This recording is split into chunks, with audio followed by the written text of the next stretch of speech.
your milk.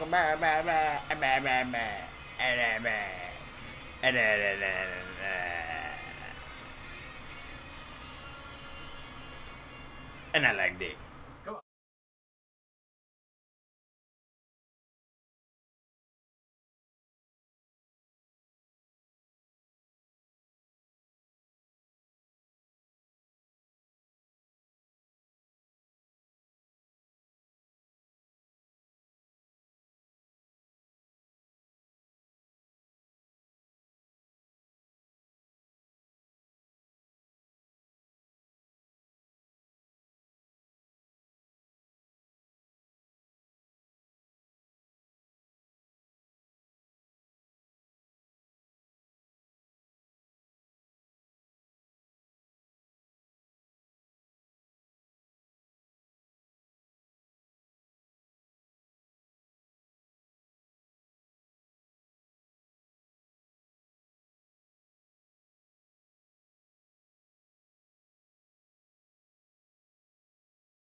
Hi, I'm Eric, and I'm drinking my frappe lap from my Ding Dong, and it's so delicious. Could I have some extra sugar in there with a little?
what's up? Oh, sorry to catch you mid-bite there, Eric. That was very rude of me.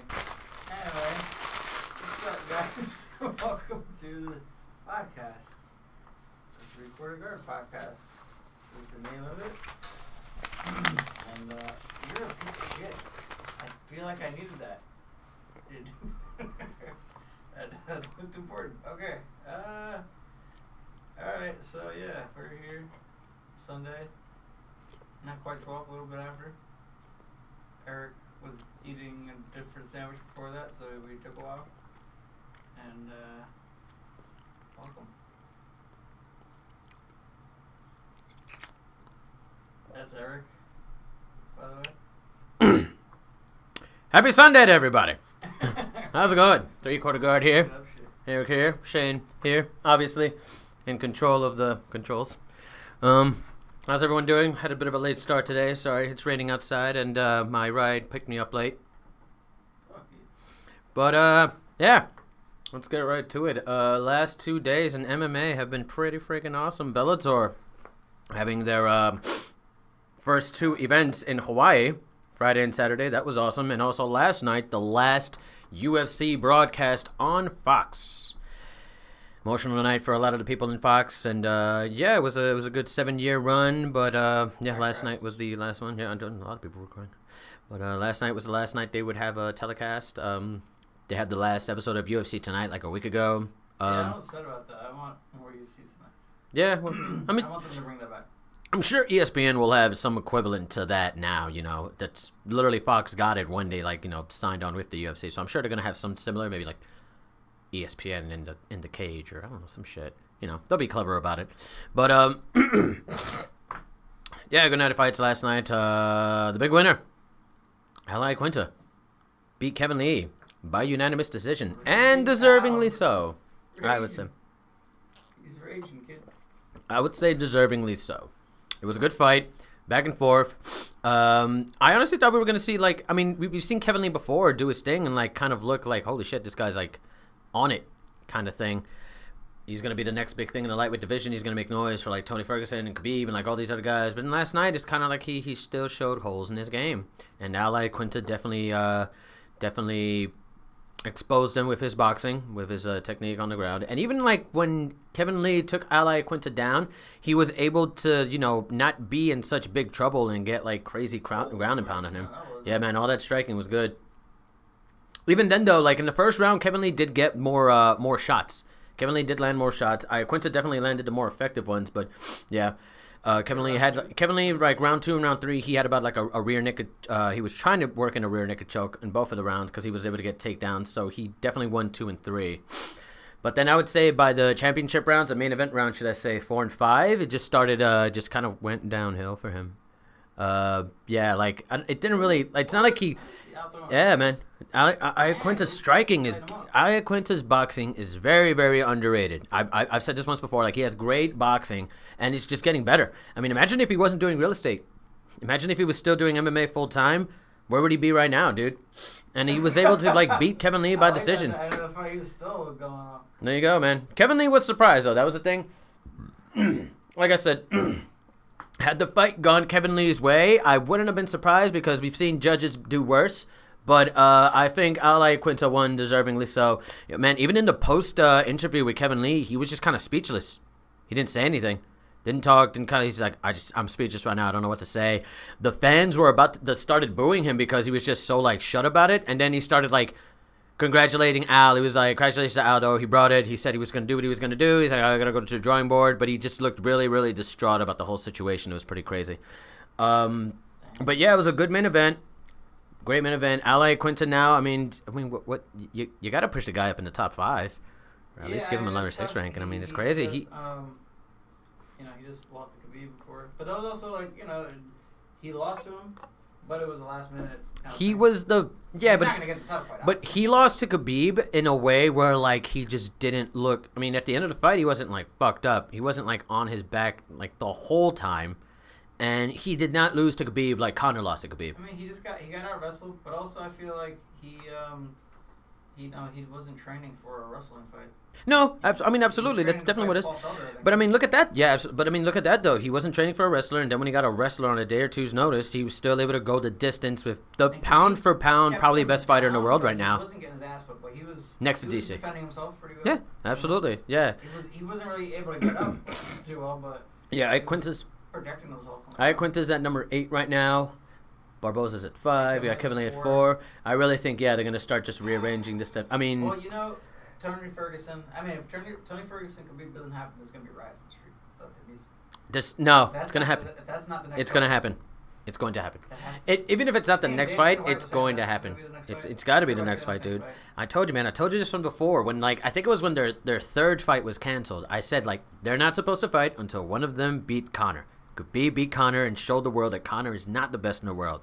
But Tony can go in there. He has a lot more tools in his arsenal than Conor does. Regardless of what any MMA hobbyist says, Tony Ferguson, I think, could get the job done with Khabib. Or if not, it's like a fight of the year kind of candidate, I think, because those two would just go in. So who's left? You got Dustin Poirier. Dustin Poirier there. In the top 5, you only have Edson Barboza and Dustin Poirier.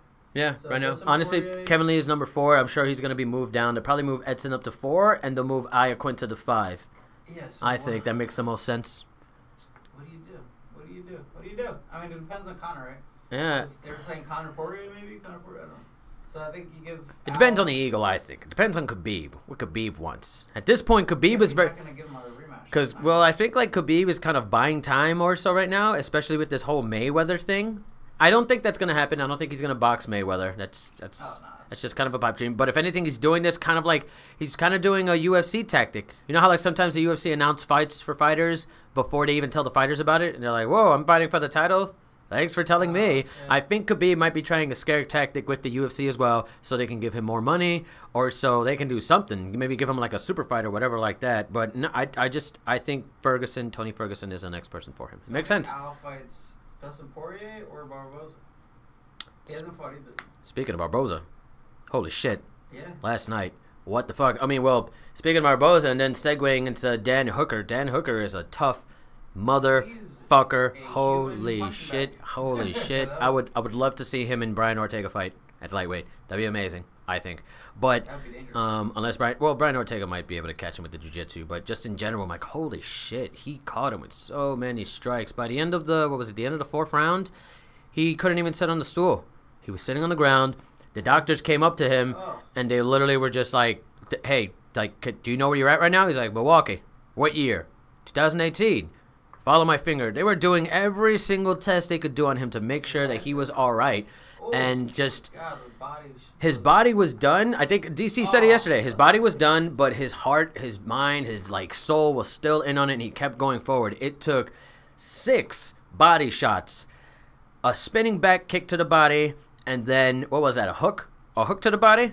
That's like 8 significant shots it took him consecutively to get him to finally go down. He might have he might have internal injuries, dude. I've never seen somebody take so much damage to the midsection and just keep going. He might be fucked up. Impressed by Barboza, his cardio. I mean, he was kind of weaning. I mean, he's kind of not weaning, wearing down. He was wearing down, but then he was able to get. Still throwing a lot. He was getting a second wind at the beginning of every round. He was still able to get that energy. There was a lot of times in the past where Barboza, by the 3rd round, end of the 2nd round, he was just drained and he wasn't able to get that second win, 3rd win. But last night it happened often. In the 3rd round, he came back, started striking a lot more. 4th round, he got tired, and then in the 5th round, he came in, and then he started getting back up again. I mean, I don't know what he's doing with ATT, but whatever he's doing, it's helping out his cardio definitely. Yeah, but Dan Hooker, please put your hands up. Holy shit, Dan Hooker. Defend your face. It was this guy. He was like a zombie walking at some Barboza, and he would throw this really slow jab. And then Barboza would be like, I'm going to punch you in the face. I'm going to dodge this really quick, and I'm going to punch you in the face 3 times. It was very evident that, I think Dan Hooker was trying to tire out Edson because, Edson, like I said, he always throws hard shots, always throws, He got tired before Edson did. But, I mean, because Edson got tired and got back up. I'm telling you, Edson's cardio seems to be getting better. He was just like he was trading jabs with him and just hitting him with every single. Hitting with every single fucking jab. It was really like I said, Hooker became like a punching bag by some point. But yeah. Split it up between the body, head. Edson Barboza once again showing a really good stand-up game, striking almost a striking clinic, if you will, against another adversary. So shouts to Edson Barboza on the big win against Dan Hooker, and he's like I say, he's probably gonna be ranked number 4 now in the top 5. Yeah. The next fight, unfortunately, Sergio Pettis, the hometown boy, did not make it happen with Rob Font. It was weird. I don't know if I don't know that he ever found his footing. He never found his footing. Rob Font kept throwing the jab, and just kept making him uncomfortable. Pettis was never able to get comfortable in there. Was never able to throw up. He is. No, that's absolutely true. But it just sucks, you know. It was like his hometown, and he was there. Like he was cleared out. Like I mean, he was landing shots. But Rob Font was definitely landing more, and Rob Font kept landing the jab. He kept throwing the jab, kept landing it on like Sergio's face. I think Sergio's like right eye by the end of the evening was like pretty swollen up or something. I think he knew he lost. He knew he lost too. Yeah, that's what. I mean, hey, hats off to him for being such a sport and clapping for Rob and not being so taken from that loss. But yeah, it wasn't the best night for Sergio Pettis, unfortunately. You know what I heard though? He said something like out of camp he can balloon up to like 170, 180. Jesus. It's weird because he's like 5'4" or something. Yeah, goddamn. He's a big motherfucker. That's all like muscle. I mean, those fucking Pettis boys, I guess, are big fucking are fucking big as shit, I guess. They do get fat though. I've seen Anthony. I've seen Pettis. Yeah. He's got really fat before, just like in his face. It's not even just like thick, like he's. Yeah, man, that's the Hispanic in him, bro. We have a round shape to us. We have a very heavy core, if you will. Too much. Hey, man, all those carbs, bro. That's what do we eat? We eat rice, beans, bananas. You know, fills you up, son. I'm trying to find some of the results for last night. It's very difficult to find right now. But yeah, what the hell? What's going on? Where is it? Yeah, I mean, you can tell they definitely look like they could be in a different weight class. No, yeah, it's very evident. I mean, right now he's just trying to do his thing at 135 because everyone thinks the flyweight division's going. You know, I mean, it's weird because they're not sure what's going on with the flyweight division yet. You're gonna see what happens with Henry Cejudo. Maybe Henry Cejudo beats TJ Dillashaw, and then it's like, whoa, maybe we keep the flyweight division for a while. I think this is like the UFC's last, like, all right, let's put the flyweights on in the main event for the first ESPN card, and then we'll fucking see how that goes. But I think this is probably their last ditch effort to get some attention to the flyweight division. If not, then they'll probably be like, all right, you know what, TJ Dillashaw, last flyweight champ, bantamweight's the lowest weight class. I mean, we'll see what happens. It's gonna suck. Definitely sucks. It's like just gonna be no more flyweights, but you know, whatever like that. But moving on to the first fight of the main card, Charles Oliveira defeated Jim Miller by rear naked choke. Woo, buddy. He's not a guy you want to be on the ground with. And Jim Miller's a black belt in jiu-jitsu too. He's no slouch, but goddamn, Charles Oliveira, him, Damian Maia, Fabricio Verdum, they're just like you said, they're just those guys. You do not want to be on the ground with these guys, bro. You do not want to have this guy on your back. You do not want to have this guy on top of you. Jesus Christ. And look at it. Oh, he's turning red, dude. That's rough. Got his arm over. With this win, Charles Oliveira becomes the fighter with the most submission wins in UFC history at 12. He also is won the most performance of the night bonuses. Jesus, 7. What? I could have serious records right there. I would have figured what's his name? Who was his fighter tonight? I would have figured like Nate Diaz or like somebody like that would have had that. No, I thought Donald Cerrone. I would have figured they had something like that. Holy shit, Charles Oliveira. I think he was tied with a bunch of people at 6. What's that? I think he was tied with a bunch of people at 6. Yeah, I remember that. It's crazy though how like there's so many like fighters nowadays that are breaking these like records in the UFC and they're not even like champions. You got what's his name right now with the most wins in the UFC? Who's the wow, they just said it the other day. Who? He's got the most wins in the UFC and he doesn't have a belt. Fuck. I'm so upset that I can't remember. He's tied with almost the most wins in the UFC. Or most the longest winning streak. Who's got the longest active winning streak right now? I thought it was Max. It is Max. Yes, you're absolutely right. Actually, so my bad. Never mind on that whole champions not being in the top tier then. But yeah, you're right. Max, I think, tied up at like 13 with like I think they're underneath. I think Anderson Silva has 16. Jones, GSP, Demetrius Johnson, and Max Holloway are now tied at 13 for like longest consecutive wins. Look at that. But that was it. Donald Cerrone, the last fight, he got his the most finishes. Yeah, more than Vitor, more than Anderson. Man, what? That's insane, bro. That's crazy. And he's never held the belt. He's saying now but you know what's funny though? You still have Joe up here, Joe Los. He wants to fight for the lightweight belt now, or the welterweight belt, Donald Cerrone. I forget what he wants to fight for, but he wants to fight for a belt now. 155. Yeah, but that's interesting, though. He's never really cared about the belt. All of a sudden now, like, you notice, like, he has a kid now, and he wants to win the belt. It's interesting. He wants to make that money, son. I mean, maybe all we know, like, being a father has him, like, you know, thinking, like, he's always been a wild man. He's always been a guy who just goes out there to entertain and stuff like that. Funny. Maybe now he's just thinking about his legacy. He's like, maybe he wants to leave a legacy for his kid behind. So Charles Oliveira was tied with Conor McGregor. Oh, shit. And then just beat him out. Oh, Nate Diaz wow. does have the most fight of the night bonuses. Yeah, that's fight of the night. Yeah, right. That's that performance of the night. Oh yeah, performance of the night was different. That's when they like eliminated knockout of the night and submission of the night. They got rid of it. Yeah. Oh, so maybe that's kind of a thing too, because it doesn't include all these guys. Mm-hmm. You know, these guys are the other ones. Exactly. So you had Anderson Silva at 7, so he would have been tied. This is true. But yeah, Charles Oliveira with a rear naked choke at 1 minute and 15 seconds of round 1. I mean, usually that's kind of the case. Charles Oliveira gets you on the ground. He gets you in a submission. Most of the wins that he's like lost, or most of the times he's lost, has been like standing up, or like somebody wears him down while they stand up, and then they get a submission in on him or something like that.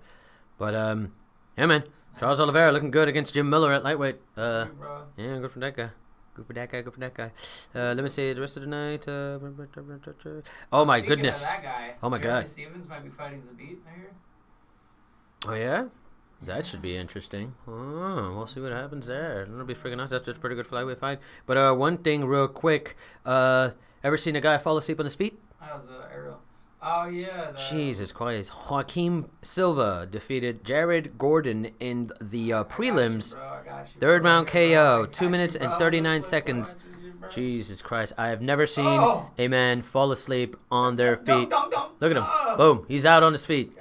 Goddamn ridiculous. What a highlight finish for Joaquim Silva. I think he's been on like a 3 fight winning streak now. Motherfuckers know his name now, dude. He's what a great win for Joaquim Silva. Take a look at him if he has how many wins has he had? How many? Man, starts with this nice left. Oh no, it's the right. Oh. Then he pulls him back. Catches him. But Gordon, for his for his credit, was a tough motherfucker. Third round. I put Joaquin Phoenix. I just want to see like how many wins he has. As I think, like I've definitely seen him fight before, and I think I like his fighting style, but he hasn't fought in a bit. So. Oh no, actually, well he lost his last fight against Vince Pichel at decision, but before that he won his first 3. So he's 4. So he's won 4 out of his first 5 fights in the UFC. One he got by KO against Andrew Holbrook at the Ultimate Fighter finale, Team Joanna versus Team Claudia. But yeah, this is the first time he has like a highlight reel knockout. Excuse me. I was eating before this. But yeah, that was a very, very impressive showing for Joaquim Gordon. And let me see what else. Yeah, a lot of decisions last night. And of course, last night was the last broadcast on Fox. This one was unfortunate. Bobby Green lost to Drakkar Close. And he retired. Yeah, I mean, it sucks. He had a great run in the Strike Force. He had a great run in Strike Force, but I mean, I don't know. I didn't see too much progression in his ground game, and other than him like pulling the feints and moving out of the way, he couldn't really do that when he went. Who was it? They went against Dustin Poirier, I think. He went against Dustin Poirier, and Dustin Poirier like totally like started to like light him up and stuff like that. But he lost like 4 in a row. 1-1, and then this is the last one he like lost. So I think, yeah, I mean, it's been going on a lot lately. A lot of people retiring, a lot of people like just hanging up their gloves and being like, the sport's gotten away from me or something like that. It's a very, very interesting time. Very interesting time for the sport right now. Last fight card on Fox last night. It was, like I said, kind of emotional for a lot of the people, and for like Daniel Cormier and Michael Bisping, all these people like that have been analysts for like the past 6 years. Yeah, I'm telling you, it better be a fucking UFC tonight somewhere else. I don't know. I'm sure Pass, ESPN will think of something. ESPN will definitely think, of some shit. A good show. Like UFC in the cage or something like that. Karen Bryant. Okay, Karen Bryant is nice. That's so funny. Karen Banks. It's a little inside joke. What sucks was, though, what I'm really upset about is the fact that that women's flyweight match got canceled because Jessica Rose Clark. She was sent to the hospital, I think, the day before weigh-ins or the day of the weigh-ins. Yeah, like she was fine supposedly. She ran tests, but they didn't put the fight back on just for her own health's sake. Yeah, but I was really excited to see Andrea Lee. The what's her name? KGB Andrea Lee, the one she was supposed to go against. She's great in Invicta. Her stand-up is awesome. She's like a Muay Thai champion. She's a Muay Thai Andrea Lee, yeah, she's a Muay Thai champion. She's I think she's great. I can't wait to see her progress in MMA, but unfortunately it didn't happen last night. Maybe they'll find her she put out a statement. Yeah, she also had some the whole thing came out with Rachel Ostovich. Andrea Lee, I think, was also a victim of domestic abuse. Yeah, I think it was happening earlier this year. Her former coach / boyfriend, something happened with them. Yeah, I remember that. I don't think it was something like what happened with Rachel Ostovich, though, where she had gotten beat up and then the whole thing happened. I think with Andrea, shit was already going down, and one day she had decided to leave him. But yeah, they were both unfortunately victims of domestic abuse. Unfortunately, she couldn't get the fight last night. She let out a statement how 2018 wasn't exactly her year, how there's been a lot of downs, and she's like, screw it, 2019 I'm coming in. So she still kept the positive aspect on things. God bless her. And yeah, I can't wait to see her fight in 2019. I'm definitely excited to see what she can do in the flyweight division. A very, very thin division right now, so it needs stars, and I feel like honestly either her or Jessica Rose Clark could be stars in the division, but we'll see what happens in the future with both of them. It's, I don't know what they're going to do with some of these divisions. It's kind of tough here, right? Well, it was an interesting thing that someone mentioned. So if you do look here at the flyweight standings, you will not see one name in there. What are we talking about? Oh. And that is former champion Nico Montani. She has been removed from the rankings. Yeah, she has been, dude. Montana, dude. I don't know. There must have been some reason for that, right? She hasn't been active. Dude, she hasn't been active in over a year. Yeah. They did the same thing to Nate Diaz. She was going to fight Valentina, right? And then she got sick during... She couldn't make the weight. Yeah, she couldn't make the weight. So they had to find a replacement. That's what it was. Or she got injured again? I think she got injured. I think she got sick during the weight cut. You're right, and that's why they had to reschedule it. And that's why that whole fiasco happened where DC and Derek Lewis saved the NYC card. Well, no, because she was going to fight Sajara, and then they moved it because they were like, actually, no, Jana would probably be better. I'm going to put on my really N-word face right now. Damn. Come on. She lost her last fight, and she didn't even make weight. Whatever her name, Sajara Eubanks. What did she lost? Yeah, yeah, sorry. Goddamn, you're from NYC and stuff, and I want to support my NYC fighters, but goddamn, make weight. Sorry, it's that simple. It's if you can't, then that's a problem. Chris Cyborg stands alone at flyweight, at featherweight.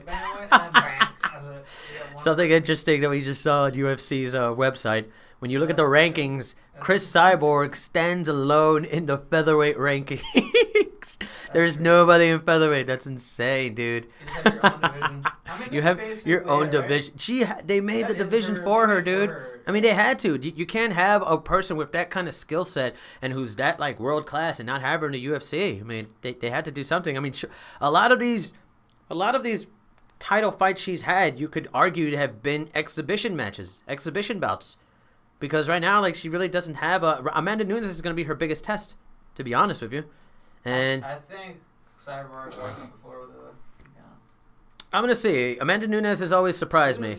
Amanda Nunes has always surprised me with her striking. I mean, I think Cyborg's too big. She's just going to This is true. Rip in her. Yeah, I mean, we'll see what happens. For all we know, we might see Chris Cyborg retire at UFC 232. I mean, if she wins, then there's really no one else to fight. There really is no one else to fight. That's the thing. And she essentially, like, I shat on your bantamweight division because I just beat your champion. Like, and she shat on everyone else. She just shat on the last 3 women who were here. And wait, she beat Holly Holm?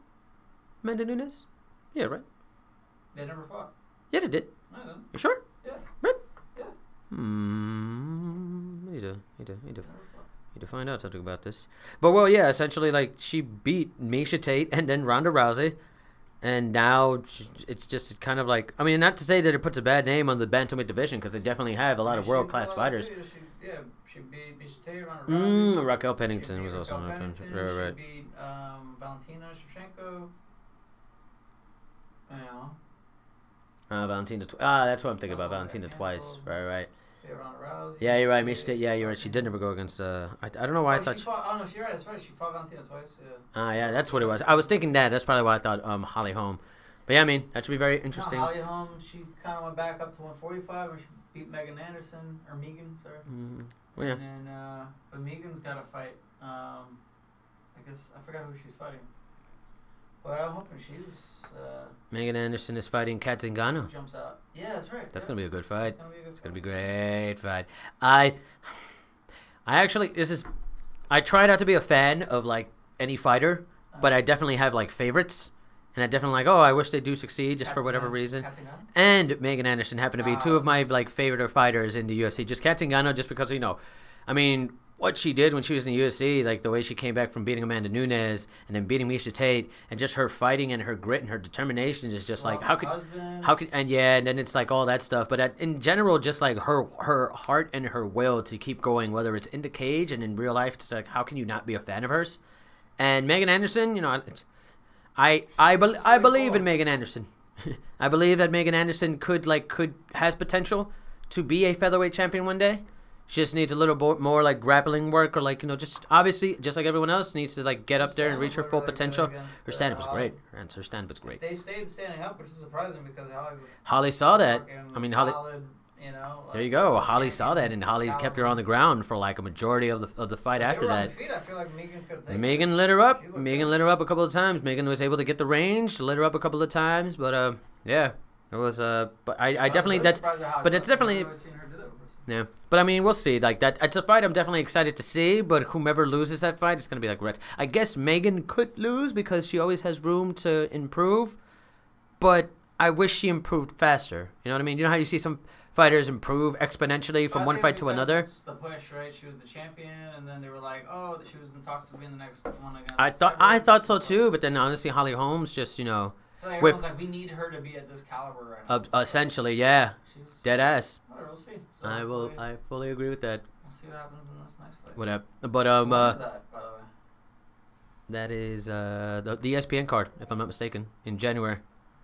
The one with the super fight? No. The ESPN card. UFC 232.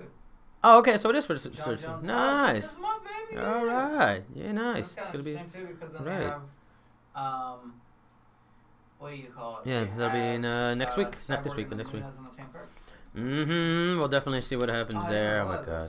Michael Chiesa versus Carlos Condit. Michael Chiesa is going up to welterweight to fight Carlos Condit. That's a tough first fight. Yeah, man.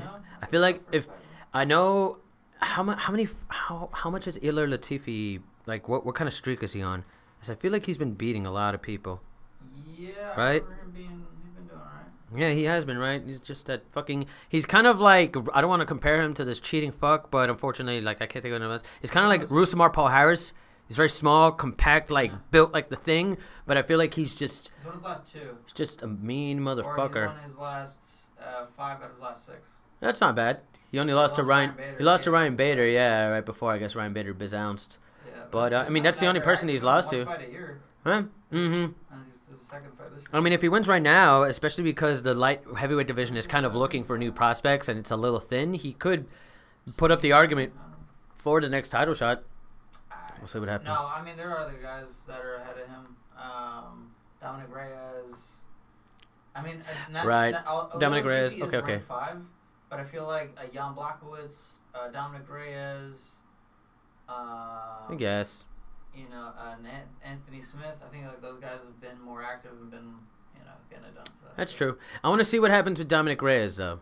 Look how crazy this is. Wait, has Dominic Reyes won his last couple? I guess this happened here too, but see all of the guys getting knocked down. Yeah. A little bit. Where's Dominic? I don't agree with this though. I don't agree with Thiago Santos ahead of Dominic Reyes. Because he beat Jimmy Manuwa. Yeah, but That's Dominic why. Reyes, I think and Thiago Santos wants to stay there. Corey Anderson? No. Dominic Reyes won. Oh yeah, you're right. Dominic Reyes went against OSP. Or OSP. He beat OSP. No, you're absolutely right. I feel like Dominic Reyes does belong a little bit higher in the rankings. This is absolutely true. He does deserve a higher ranking. I mean, I feel like maybe Thiago Santos just because he's been around there longer and because he's been able to main event and stuff like that, maybe. But you know, that was a slobber knocker of a fight between him and fucking Jimmy Manuwa, though. That's for damn sure when that shit happened. But yeah. Those guys are looking good, but yeah. Lear, I think maybe. You know, Before if he gets two really good fights, maybe. Before we start talking about UFC 232 or even like just like getting into it or something like that, well, real quick, some news. Oh yeah, actually, yeah, we'll get to that before we get to the news of the week. Bellator had two events in Hawaii, as I mentioned, on Friday and Saturday. I guess like the first big event in Hawaii since like the Pancrase or like, you know, King of the Cage days kind of thing. Because UFC was trying to go to Hawaii for a while. And for whatever reason, remember they said like, oh, we can't go to Hawaii because, you know, just a whole bunch of shit. There's a whole bunch of crap. Dana White was saying like, oh, we got to do this. Basically the same reasons he gave for for why they couldn't go to Russia 5 years ago. And then like the next day, Scott Coker announced that Bellator was going to have two events in Hawaii, which I felt was very intelligent trolling on his part. He's a troll. But I mean, him and Dana White have a really good relationship. This is why I don't think that Dana White even minded that. And it's not like they're really I don't think they're in competition like that with each other. But it's still very interesting, and it's still very, like, you know, it's always awesome to see, like, another organization, you know, have great fighters and go head-to-head with the UFC in a way because, you know, it just makes for more interesting fights, and it makes for the UFC fighters to become and get better. So the first night of on Friday's card for Bellator was the main event was Michael Chandler coming back. And he defeated Brent Primus via unanimous decision. Big win for Michael Chandler. It's so weird. I don't think I've known any fighter in any organization that's won a belt, that's won the same belt 3 times. 3-time champion? Yeah, me neither. I'm trying to think about that. You might be right. It's very weird. I think you might be right. Yeah, we have 2-time champions. I don't know that we have 3-time champions. We gotta look into that. Maybe there are, but yeah, that's interesting. Is he the first person to win the belt 3 times? Now you got me thinking about shit. Now I can't even. Now I don't even know. But that was weird too, because Brent Primus. So I mean, when he lost the belt to Brent Primus, it was kind of like, is it Brent or Brett? Because I thought it was Brent. Brent Primus. I think it was about like. It was like a weird freak kind of thing. It was like a freak knockout or something like that. Couldn't really fight with him. He couldn't really fight because of, I don't know. It was like I think he said something about it. It was like a nerve. And his knee, yeah, and it was like his knee was like he was rolling on it, so it looked like he had like broke it or something. That happened to that was happening to Henry Cejudo. Remember when he went against Demetrius Johnson the second time? He kind of kicked. Lucky for him, he kicked it out. Holy shit! Lucky for him, he kicked it out. Chandler couldn't do anything about it, and then he was trying to stand on it, but it was fucked up. So. I think Brent was able to knock him out. He is a knockout artist, so that makes the most sense. Yeah. Well, yeah, it was a leg injury technically, but he still won the belt. That was in June. Yeah, and he never fought. That was June last year. He never fought, yeah. So technically he won that. I mean, he hasn't fought since then. No, yeah, and I mean this time apparently Michael Chandler just kind of he did get him with a good shot in I think the first round. Brett Primus landed a good shot in the first or second round against Michael Chandler, knocked him down. Michael Chandler was able to weather the storm, but then after that, once again, Michael Chandler used his ground game. He used his wrestling. He used his bread and butter to make. Once again, another Bellator fighter look like a child, look like a boy. Michael Chandler pretty crazy on the ground. His wrestling is pretty fucking good. I've never paid attention to Michael Chandler's wrestling. Like, I mean, I know I should before, and like everyone always talks about it. But he knows, like, he definitely knows what he's doing, and I would love to see him go against like a lightweight in the UFC who's a great wrestler, like maybe a Tony Ferguson or a Khabib. He's a little smaller for the lightweight class, though, right? He's like 5'8". 5'8", 5'7", or something like that. He could be a featherweight, but he's just got so much like muscle on him. I think it's hard for him to cut down to 145. He's a thick boy. He's a thick boy. Yeah, dude, it's fucking wrestling, man, the whole time. I mean, whether it's Brett Primus's 5'8", yeah. whether Brett Primus doesn't have the grappling pedigree, or Michael Chandler was just fucking rocking his shit. But yeah, he literally kind of got takedowns at will. Michael Chandler, 3-time lightweight Bellator champion. Hats off to you, sir. Great fights. What happened right before that? I feel like something happened before that.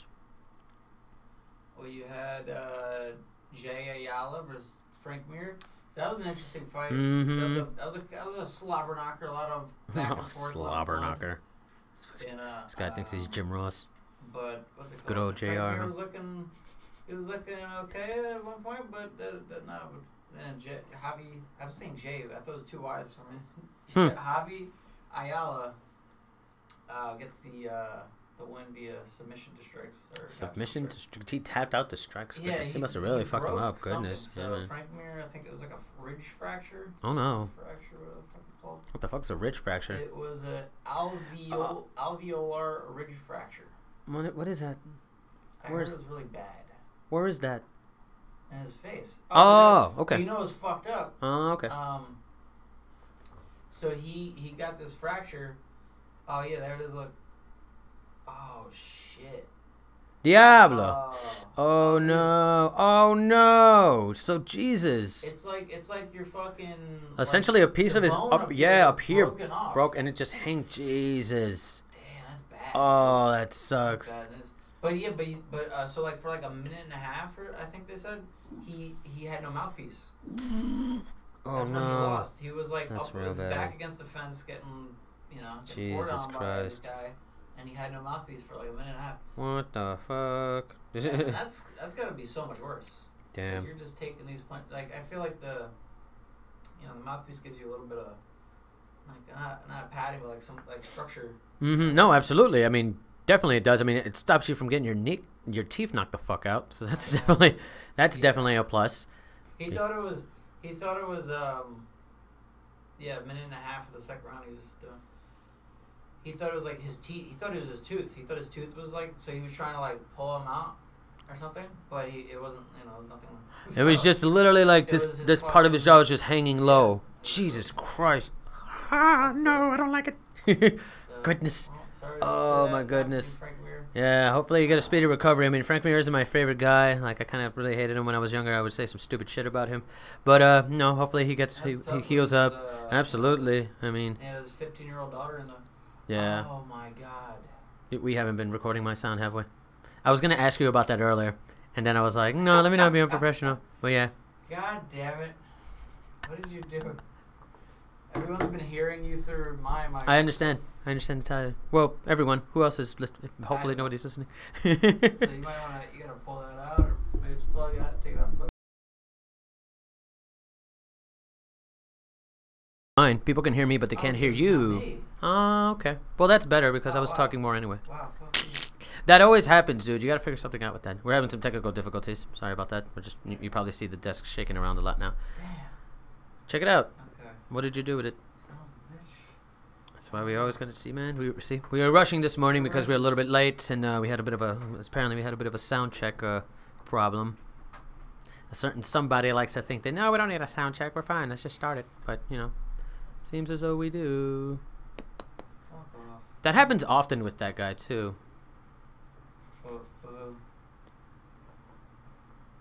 With the second mic, I feel like that sometimes happens. Yeah.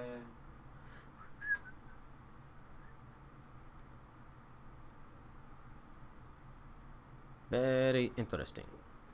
But stupid.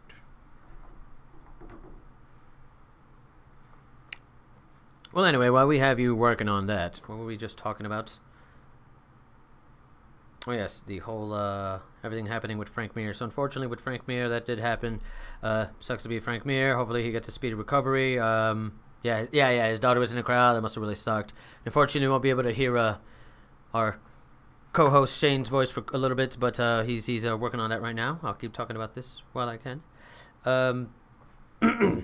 AJ McKee, actually, a featherweight in the Bellator who's like making a lot of noise, has extended his undefeated winning streak in Bellator to 13-0.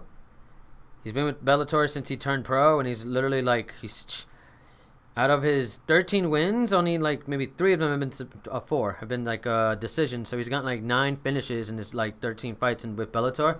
I'm thinking it's time for a title shot. Hello? No? Yeah, there it goes. I'm thinking it's time for a title shot for AJ McKee. He's like literally 12-0 in Bellator. Him and Shet Congo have really long win streaks in Bellator, and for whatever reason haven't gotten title shots. It's very interesting. I'm not sure why they're doing that. Maybe they have particular people in mind.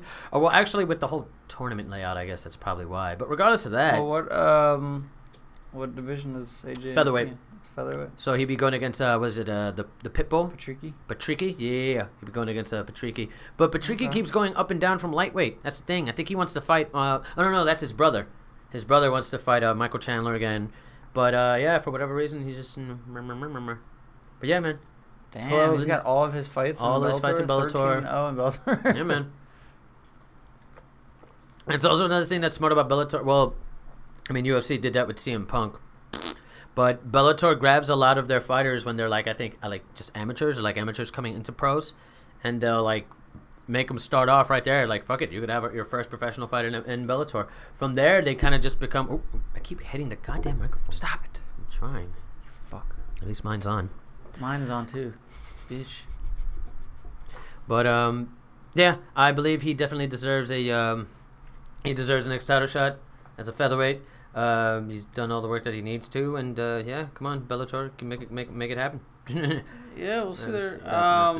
He also had the prelims actually on that particular Bellator card on Friday were pretty Sam awesome. Cecilia. Sam Cecilia defeated Derek Campos by split decision. So Juliana Velasquez beat Alejandra Lara by split decision. But yeah, in the preliminary card, like we had finishes all around. Toby Meach defeats Edward Thomas by TKO, flying knee and punches. That must have been a sight to see.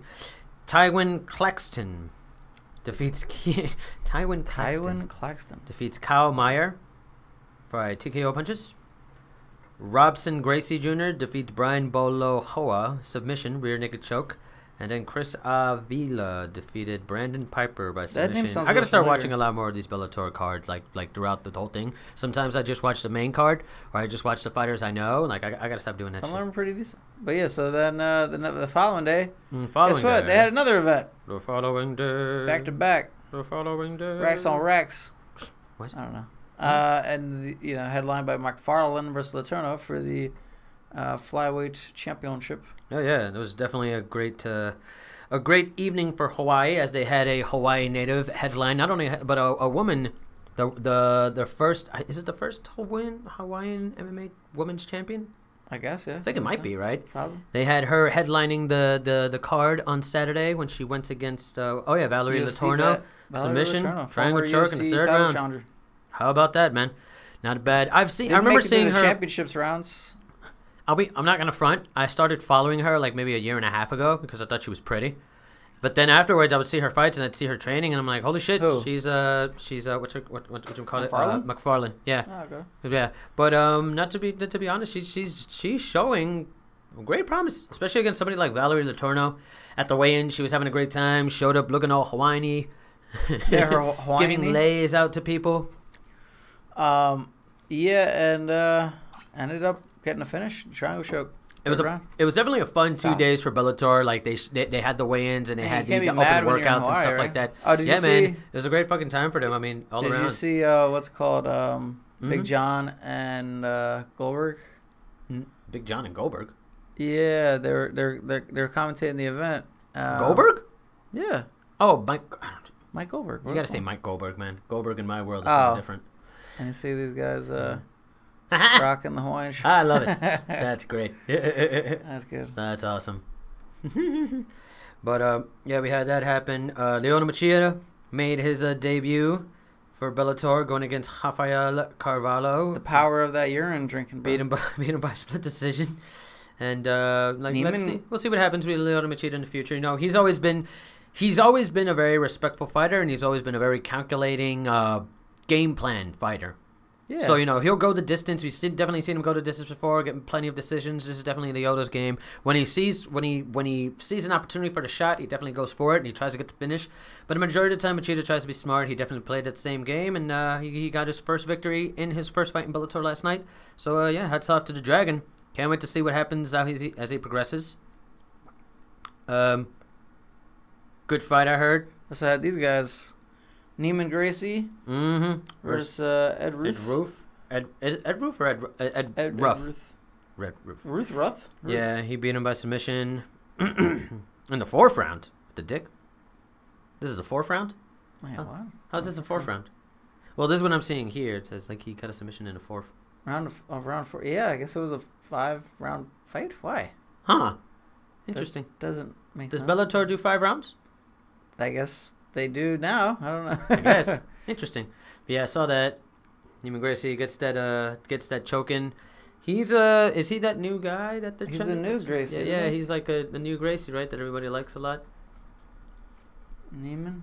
Was he the one that was talking shit to... He was talking shit to somebody, I forget. What's his name? He's had a good number of Bellator fights. He was in World Series of Fighting before that. Had two fights in World Series of Fighting. He's 9-0. That's not bad. He was talking crap to somebody. He's a welterweight or a lightweight? I think he was talking crap Dylan to... Dennis?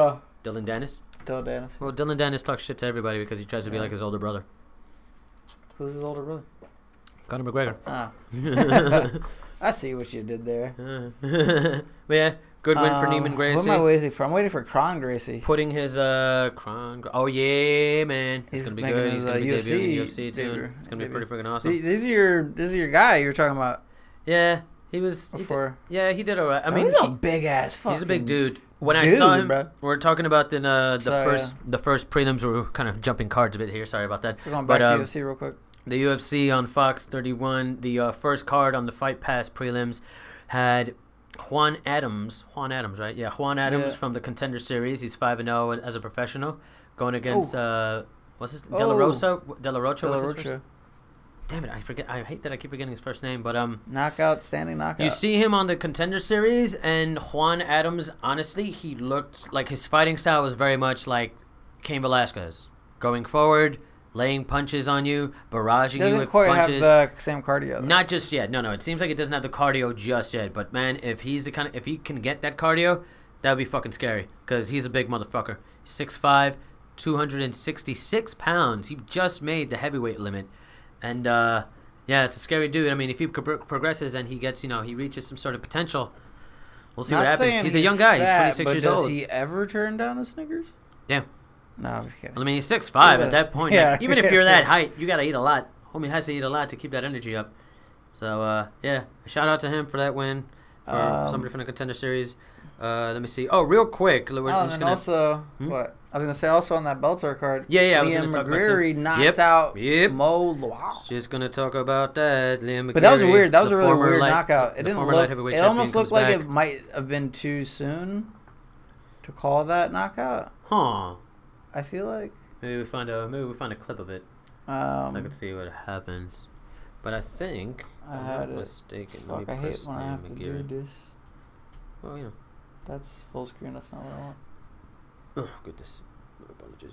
Yeah, before that, he was on a big win-loss streak. Liam McGreary, after losing to Phil Davis in his first attempt. In his when he was trying to defend his title back in 2016, he beat Bren McDormand, but then after that lost to Linton Vassell and Vadim Nemkov. Vadim C? Yeah, what? I don't know. No, Vassell. I'm just trolling. Linton Vassell. Lost to both of those individuals. So yeah, those last two fights were rough for him. He comes back, beats King Mo by TKO punches. King Mo is a big feather to have in your cap for anybody, for anybody outside of like the UFC and stuff like that. Even in general, honestly. But this is already in the third round when they were all like, That was like it was so weird though, because he hit him and he was like, he fell, and then he threw that kick, but it didn't hit him. It's almost like he wanted, like, look, if you pay attention. He was like, he thought it was a knockout, and then he came back and punched. No, he tried to get back up. Yeah, I think King Mo tried to get back up, but he couldn't. He was stunned. The ref saw that he was stunned, and he was like, nope, you're done. That's it. You're stunned, and you can't, once you're, can't stand and like one of your limbs are stiff, like he wasn't doing it. But like, what did it? Because it was that punch, and that punch was bad because he didn't even land the 2 other strikes after that. It probably was that first punch. That first punch just like got his equilibrium off. Yeah. That one, it probably landed like right on the side of the temple. That's what I mean, dude. Like you punch anybody right here, right in this area right there, totally knocks them off of their equilibrium and totally like fucking knocks them down. Hence, JDS versus Cain Velasquez won on the inaugural Fox card for UFC Fox card. When JDS got him with that overhand and had him kind of like right by the ear, Velasquez was totally like wobbled. So, man, that's like a soft spot. I'm sure a lot of people go for that, but, you know, hats off to Liam McGarry for getting a win. We'll see what maybe Mo can go back up to the heavyweight division and see, you know, if he makes the noise back up there. I feel like Mo has too much weight, too much muscle to cut down to 205 and fight the way that he can. I feel like him fighting at heavyweight, he probably shouldn't. He could like try to lose like a couple pounds to get down to light heavyweight because his frame is like that. But I mean, he's so big that fighting at heavyweight, he kind of fights more at his at the caliber that he usually fights at. But yeah, shout outs to Liam McGarry, big win for him. Let me see what else do we have. I mean, that's kind of winning, this and that. Yeah, that's for the people we know. There was also Canelo fought. Actually, what happened there? Canelo beat this guy. Was it Rocky Fielding? Yeah, well, I think was his name there. Journeyman, you know. Hey, fight this prospect so you can look real good for your next fight against Triple G. Okay, like that kind of thing, you know. So, not really too, whatever. Let's see. It was on here. There's a big reason I feel like why people don't exactly care for. I mean, some people do. Some boxing purists, people who love boxing for what it is, and they watch the sport, and they're like, they know the prospects that are coming up, and who's like going to do this, that, and the third. They definitely will watch those fights, but I feel like there's definitely a big reason why people wouldn't watch like the fight wasn't so, you know, such a big deal against him because this is literally just a tune-up fight for him, for whomever he's going to fight next. So this is the end of it. This was in round 3. Oh, yeah. Round 3. Wow. Round 3, yeah. I mean, Canelo is a world-class boxer. He deserves these titles. It's not like he doesn't. He definitely puts on a show. But like, I don't think he's better than Triple G.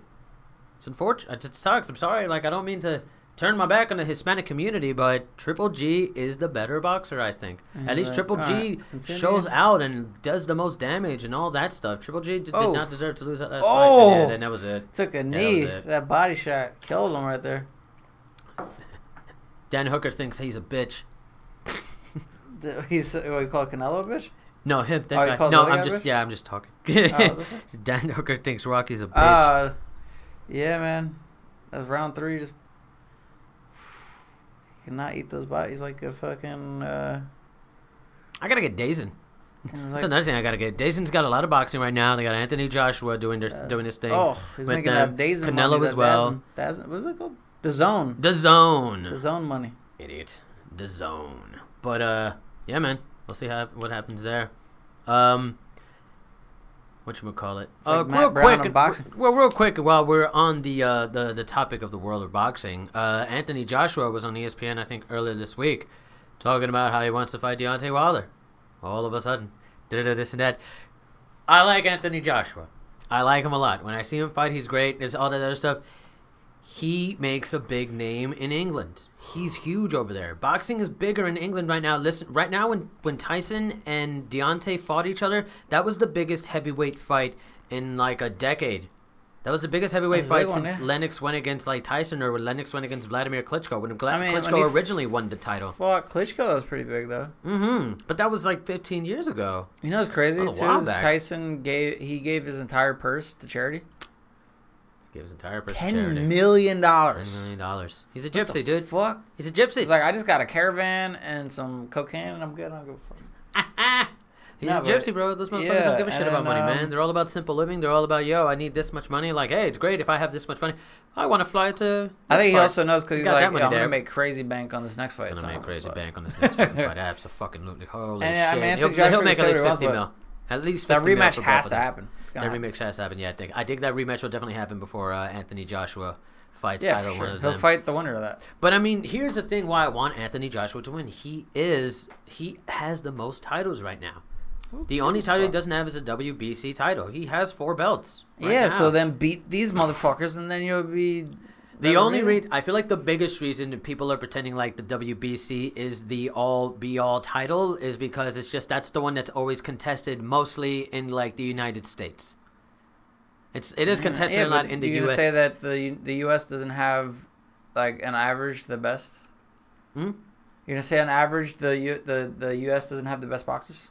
Like I don't think so. you don't think so? Nowadays, no, absolutely not. I don't Not think so. not an The United average. States boxers nowadays? Not no. saying that has the best, but I'm saying like on average has the better. No. No? Canelo's Mexican. Okay. Gigi's from Kazakhstan. I'm not saying what's it the was other that. guy? I'm saying an average. Actually, I guess No. it could go back and No, be no, like absolutely not. Mexico. No. Yeah.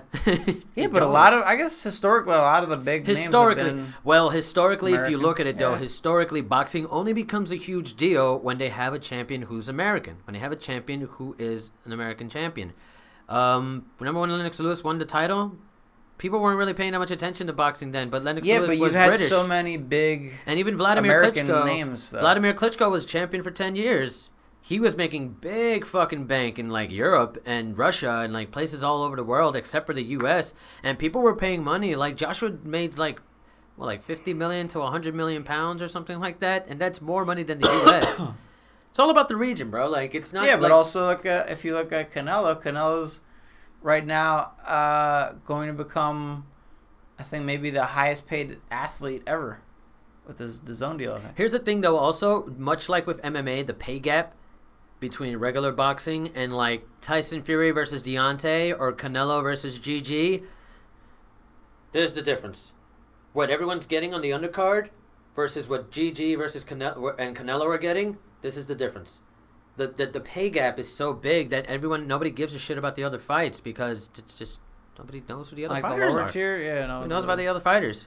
I don't know. I feel like that'd be a kind of a common thing in boxing is like a lot of people just you're only tuning into the main event. A lot of people are not watching the undercards. No. I mean, when you see the UFC in like Australia and China and like other places in Ireland, you see people sitting in the seats for the prelims. No, I know, but I'm saying for boxing. I feel like boxing, the names aren't boxing as well. big. Try to watch Premier Boxing. Watch a Premier Boxing prelim. People are in the crowd from like the prelims. It's a Yeah, but I feel like it's not as many. But it's also you pay for a well, ticket. yeah, But I'm absolutely, saying yeah, like a lot of definitely. people are going to watch. They're gonna tune in. They're gonna pay the pay-per-view or watch the stream or something. I know, but I mean that's also They're like usually gonna watch the main event. that's also like a stigma here in the U.S. though, because people just don't like go too hard to watch the other fights. Happens in MMA too. People show up sometimes for just the main event. The people sitting in the front row, Yeah. they show up for like the 15 minutes of fight in the main event, if there's 15 minutes, and then they leave. And it's like, but you didn't even get to check out all these other fighters, all these other great fights going on before. I mean, I'm guilty. I'll if there's like a boxing fight. Oh, absolutely. I'll pretty much just watch the main event. As I'm am not I. gonna watch- As am I, but mostly because, and also it's just boxing is so fucking corrupt. I can't be such a fan where I watch all the time and I'm so invested that I'm literally going to complain every single time about, because I saw that coming.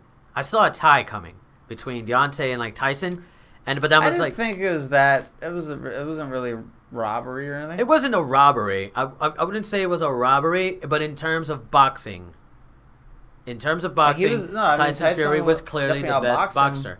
There's no but way that Deontay Wilder knocking he had out some Tyson good. Fury. He in had two good moments. separate- He had good rounds. There's no way that Deontay Wilder knocking out Tyson Fury in 2 separate rounds adds up to that. Yeah, but he had a couple of early rounds that he In boxing, though, I feel like that would definitely catch him up. I mean, that was enough to get him a tie, and so they're both going to fight again.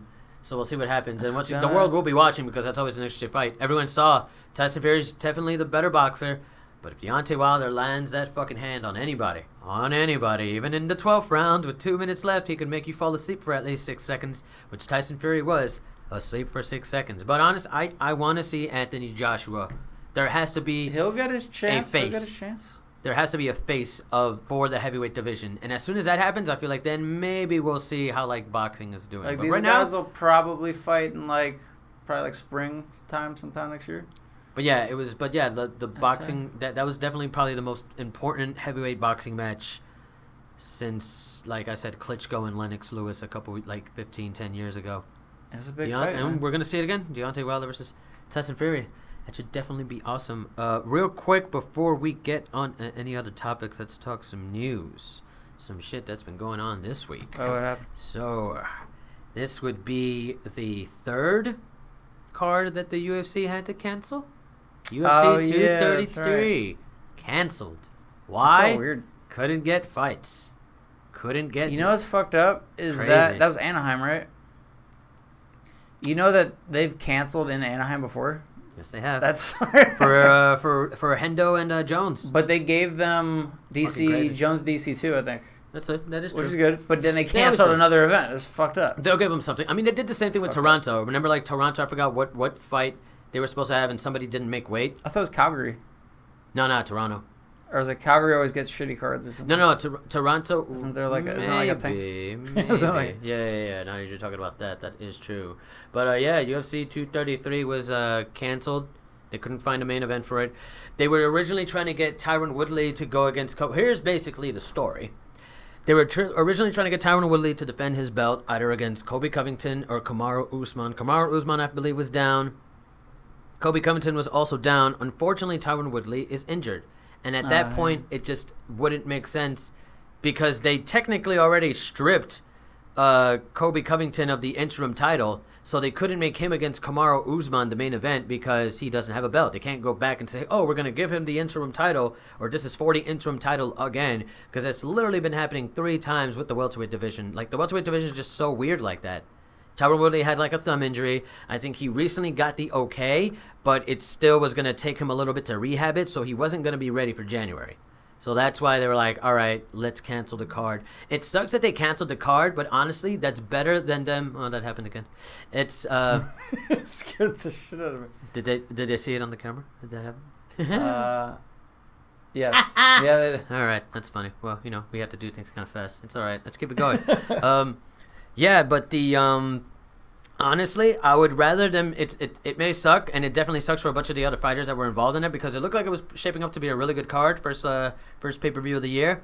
I would rather them cancel it than to shit on Tyron Woodley again, and make it like, oh, Tyron Woodley didn't want to take this fight, so we're gonna put this other person in for the interim title, and it makes it seem like, oh, they didn't make. I guess Tyron Woodley is gonna be injured again, and he's not coming in. It's like, let the man heal. He just beat Till. He was saying, he's like, so many people get passes. Mm-hmm. And Tyron Woodley never gotten a pass. I'm sympathizing with him now. Before I used to UFC's racist, bro. Damn. Before I used to shit on Tyron Woodley a little bit because I'd be like, come on, man, you gotta take these fights, and I'd always be like, he takes a while to heal, and he only takes 1 or 2 fights a year, and it's like, what are you doing? But I mean, I realize that he takes time to heal from his injuries. Yeah, but then sometimes he'll he'll fight 2 or 3 times in a year, and there you go. So what are you guys complaining about? Exactly. Yeah, but I mean, this is not fucking like a Jose Aldo, and he's fucking fighting once every 2 years or something. Everything's falling apart. I think that's a sign. We gotta go. Actually, I was thinking we were gonna go over this, but actually maybe next week because this isn't for 2 weeks. No. Yeah, we can go over 213. But real quick, we'll talk about the 333. Woodley, I think he's been getting. I finally realized that Woodley has been getting a bad rap a lot with the UFC.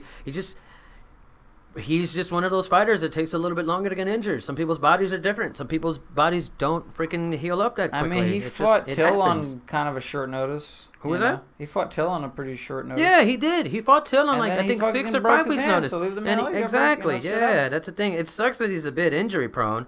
It's definitely that. But fucking A, bro. Let the man fight. Shit, Dominic Cruz had been, one time he had the fucking belt for 3 years without getting stripped. Mm-hmm. There you go. 3 years without getting fucking stripped. But now, I mean, now it's like, are you going to be out for WME, 5 months? Bro. Okay, we're taking WME, man. They're trying to make that money back. Come on. This is always going to be the story. They got a $4 billion check that they need to make back up, bro. I feel like it's really shitty to the real fans because they're paying attention to this and they're like, what the fuck is going on? But then for the casuals, it's like, oh, a title fight, so let me watch this.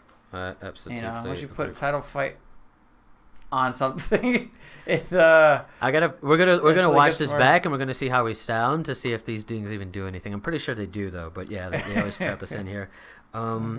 real quick, there were two things I wanted to talk about that also happened this week. These cryptic messages that the UFC has been sending, 12, 29, 18. That.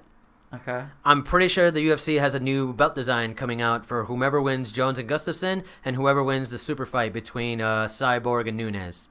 This is a new design? New design for the belt. They haven't had a new design for the belt in ages. It's about to, I do. It's so good. It's cool. They got new designs. It's awesome. Who cares? You're an idiot. What the fuck? You're stupid. It's exciting. It's exciting. It's a new belt look. It's cool. You're an idiot. Does that mean the current champs get it, or do they have to win again to get the new belt? Ooh. No. Essentially, actually, I don't know how to do that. Sometimes they'll probably just award them like, here's a new style looking belt, or maybe they'll just give them said belt the next time they fight. You know what I mean? You know, like what happens? Like, does DC get a new belt? Are they gonna be like, "Yo, DC, here's a new replacement"? No. I think like if he fights when he fights again, that's when they give him the new title, the new design kind of thing. That sucks. That makes sense. What if he's like, "Yo, I just want a new belt, man"? ESPN. It's also Maybe refreshing. trade him in? It's also a little bit different because it's a new era. They're starting with ESPN now. It's a new thing, new look, age. A big thing. It's a big new age. It's a big new thing. That's the thing, and so I'm excited for that. I don't know about you, but I'm excited for that. I like to see a new design on the belt. That should be cool. We'll see what happens when Jones versus Gustafsson happens, because I think whoever wins that will get the new title. So probably, probably Nunes. We'll see how that go. And big news. Oh This shit, has just been a rumor for now. Because no. If Nunes wins, does she get 2 new belts, or is it only one because it's? No, it's just one because of featherweight. Yeah. So technically, she won't have a. Yeah, but and also a real quick thing. We have a former champion, possibly returning and headlining the first ESPN Plus 2 card. Cain Velasquez is in talks with main eventing against Francis Ngannou. That's crazy. That's going to be something I feel like that could potentially be really bad for Ngannou. That could be, yeah, it could be. If you get the Cain of old, and he's putting that pressure on you, he's in fucking for a long night. That's the thing about the heavyweight division too. A lot of people, like, because they're so much bigger, sometimes they don't reach their peak until they're like late 30s and stuff like that, early 40s. I know Cain has had definitely big problems with like his back and stuff like that. Yeah. A lot of injuries, absolutely. They don't really seem to affect him in the fights, but when he's out, he's training, he fucking gets an injury and then he's gone for like a year. Yeah, he's been sidelined for 2 years, but right now he's 36 years old. For heavyweights, could be his prime right now. Absolutely. For heavyweights, they're literally entering their prime right now. And if he played it right, if he can keep himself from getting injured in the next 4 years, he can do that. Especially since DC is saying he's going to retire after his next 2 fights.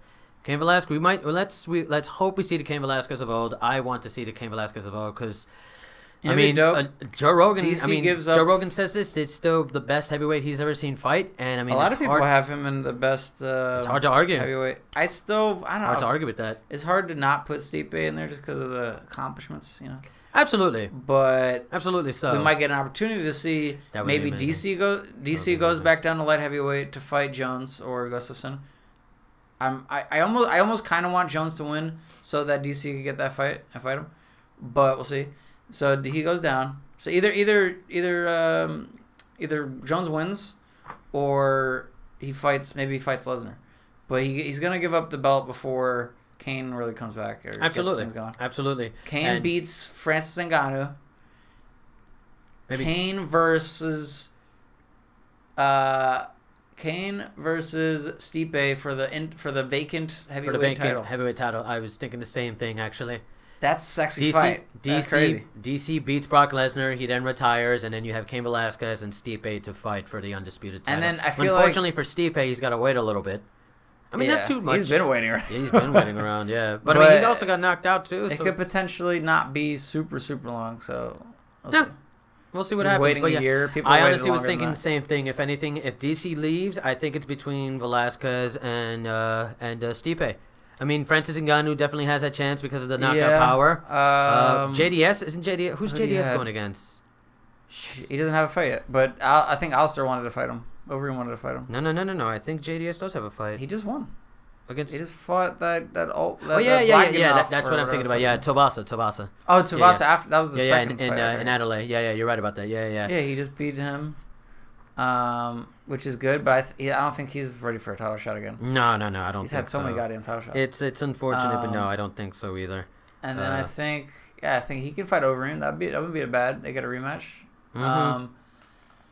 But, and then I think if Kane beats Ngannou, which I think he will, because if he's fighting the way he used to, Ngannou's not gonna be able to keep up with this pace and pressure. Right. Who else you had? Blades was kind of on the cusp of that before losing. And I mean, it's the heavyweight division too. I mean, that shit can just happen to anybody. Getting clipped by a big motherfucker like Francis Ngannou and falling down, that can happen to anybody. So for all we know, Curtis Blades, it just wasn't his night. I mean, he could come back for sure. But I'm saying he's not. I feel like he got kind of like cutting. He could be cutting line for a title shot. I mean, out of all the heavyweights right now that are making noise, he's the youngest one. And he's the one with the most skill set. I think he's got plenty of time. Stipe, if he does fight Kane, I feel like he's got something to prove there, because he didn't get to fight DC again, but this is his teammate and somebody DC considers better than him. Right. So that could be something. We'll see what happens. Yeah, there. Well, what is it? 1:30. I think it's time.